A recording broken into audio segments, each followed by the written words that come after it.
तर सध्या अक्कलकोटमधून एकनाथ शिंदे बोलतायत, आपण थेट जाऊया। नगरपालिका ज्या आहेत या नगरपालिकांमध्ये विकासाची कामं झाली पाहिजे आणि सर्वसामान्य माणसाला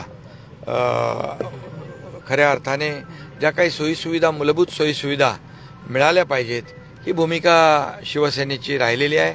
आणि म्हणून आपण विधानसभेच्या निवडणुकांमध्ये देखील पाहिलं की 2.5 वर्ष जे मुख्यमंत्री पदाचा माझा कार्यकाळ होता त्यामध्ये आपण विकासालाच प्राधान्य दिलं। लोकाभिमुख कल्याणकारी योजना जसे लाडकी बहीण योजना असेल, इतर योजना असतील, या सर्व योजना आणि विकास यांची सांगड घातली आणि त्यामुळे प्रचंड असं बहुमत मिळालं।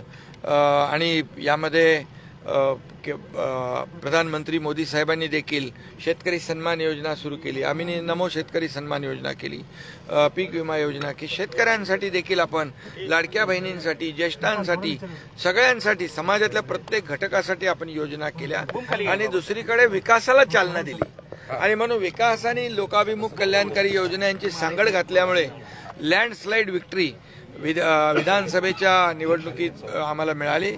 तर सोलापूर जिल्ह्यामध्ये भाजप आणि शिवसेने शिंदे या दोन्ही पक्षांमध्ये जोरदार सामना होतोय। अनेक नगर परिषदांमध्ये यांचे उमेदवार आमने सामने आहेत आणि आता या सगळ्या पार्श्वभूमीवर शिंदे सोलापूरच्या दौऱ्यावर आहेत।